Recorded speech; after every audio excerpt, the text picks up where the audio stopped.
Kala itu, pesawat melintasi daratan Afrika. Di antara salah satu penumpangnya ada Habib Quraisy dan ibu tua yang berumur sekitar 65 sampai 70 tahun dengan berpenutup jilbab di sebelahnya. Dalam perjalanan itu, ibu tua menyapa Habib Quraisy dan menanyakan tempat tujuannya dengan menggunakan bahasa Arab yang sangat fasih. "Mau kemana Anda?" tanya ibu tua itu. "Saya akan transit ke Yordan, kemudian melanjutkan perjalanan ke Yaman," jawab Habib. "Asalnya dari mana?" tanya ibu tua itu, juga dengan menggunakan bahasa Arab yang sangat fasih. Kemudian Habib menjawab, "Saya berasal dari Indonesia." Karena mengetahui Habib Quraisy orang Indonesia, kemudian ibu tua itu menggunakan bahasa Indonesia dengan sangat fasih. Padahal dari perbincangannya, beliau tahu bahwa ibu tua itu adalah wanita kelahiran Jerman dan warga negara Jerman. "Adik di Indonesia itu dari mana?" Habib Quraisy katakan, "Saya dari Jawa." Tak ubahnya seperti mengetahui sesuatu, ibu tua itu lantas merubah dialognya dengan menggunakan bahasa Jawa, yang dialeknya sangat halus dan sampai-sampai Habib tidak paham dengan apa yang beliau katakan. Habib berkata, "Luar biasa, ibu begitu banyak menguasai bahasa sampai bahasa Indonesia dan Jawa, padahal ibu adalah orang Barat." Ibu tua itu hanya tersenyum seraya berkata, "Alhamdulillah, saya menguasai 11 bahasa dan 20 bahasa daerah." Silih waktu dari perbincangan Habib Quraisy bersama ibu tua itu akhirnya mengarah kepada hal-hal yang berkaitan dengan agama. Ibu tua itu mulai mengupas pembahasan tentang Al-Quran dengan indah dan sangat mahir. Habib pun penasaran atas kehebatannya menjelaskan Al-Quran. "Apakah ibu hafal Al-Quran?" Beliau menjawab, "Iya, saya telah menghafal Al-Quran. Dan saya rasa tidak cukup hanya menghafal Al-Quran, sehingga saya berusaha menghafal tafsir Jalalain dan saya pun hafal." Tidak sampai di situ saja, ibu tua itu melanjutkan bicaranya. "Namun Al-Quran harus bergandengan dengan hadis, sehingga saya berupaya untuk menghafal hadis tentang hukum, sehingga saya hafal kitab hadis Bulughul Maram di luar kepala.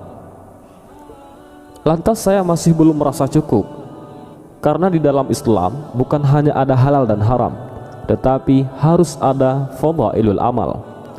Maka saya memilih kitab Riyadhus Shalihin untuk saya hafal." Kata ibu itu menuturkan pendalamannya tentang Islam kepada Habib Quraisy.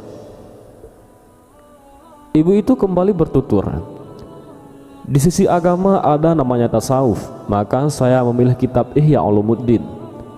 Dan sampai saat ini saya sudah 50 kali mengkhatam membacanya. Karena seringnya membaca Ihya Ulumuddin, sampai pada akhirnya bab Ajaibul Qulub saya hafal di luar kepala." Habib Quraisy kagum melihat kehebatan dan luar biasanya ibu itu.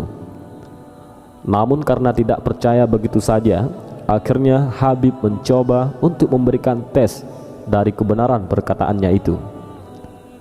Apakah ia benar telah menghafal Al-Quran? Apakah benar ia menguasai tafsir Jalalain tentang asbabun nuzul dan kaul Ibnu Abbas?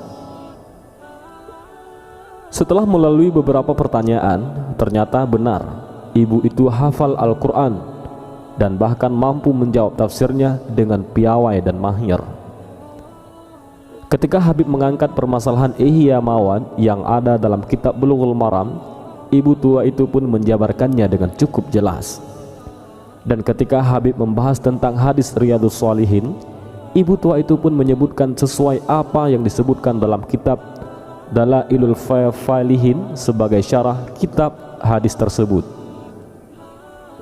Dan lagi ia menjelaskan masalah psikologi hati berbasis kitab Ihya Ulumuddin pada pasal Ajaibul Qulub. Kembali Habib dibuat terkagum dan heran akan kehebatan ibu tua itu dengan menggeleng-gelengkan kepalanya. Pesawat akan mendarat di airport. Lalu ibu tua itu mengambil tasnya yang ada di kabin. Karena sudah merasa kenal, Habib pun membantu menurunkan 3 tasnya ke lantai pesawat. Namun apa yang terjadi?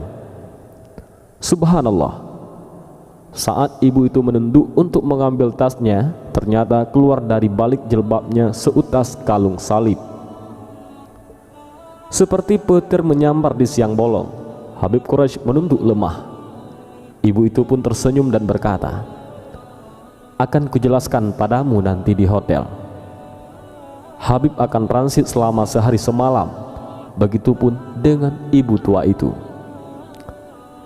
Di ruang tunggu dia tunjukkan nomor kamarnya kepada Habib dan berjanji bertemu di ruang lobi restoran. Keduanya akhirnya bertemu. Kepada Habib Quraisy ia mengatakan, "Saya bukan orang Kristen. Mengapa saya keluar dari Kristen? Karena saya menganggap Kristen itu hanya dongeng belaka. Dan kalung ini bukan berarti saya Kristen, tetapi kalung ini pemberian dari almarhumah ibu saya." Ia mengatakan bahwa ia telah mempelajari Kristen, Hindu, dan juga Islam. Ia mengungkapkan ketertarikannya mengenai keagungan yang ada di balik wahyu Allah dan hadis Nabi Muhammad. Lalu Habib bertanya, "Apa agama ibu sekarang?" Ibu itu mengatakan, "Saya tidak beragama."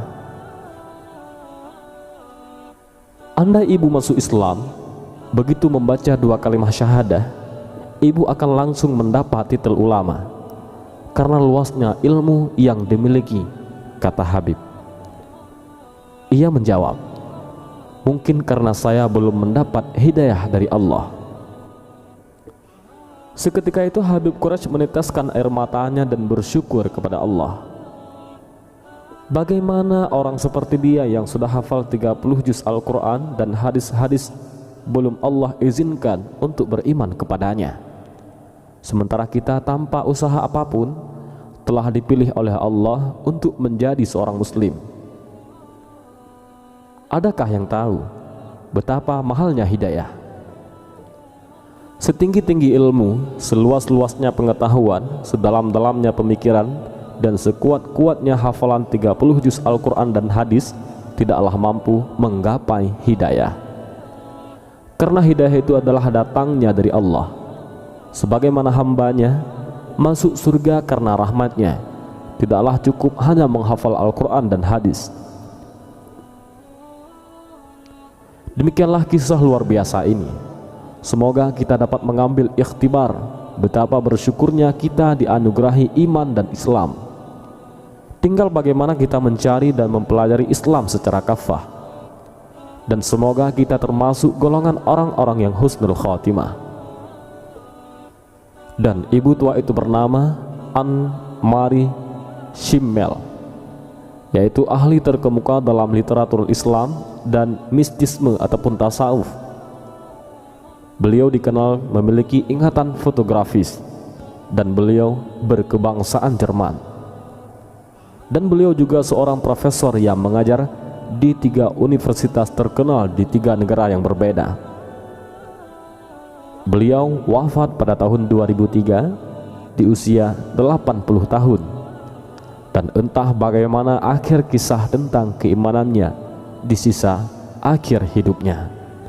Wallahu a'lam bishawab.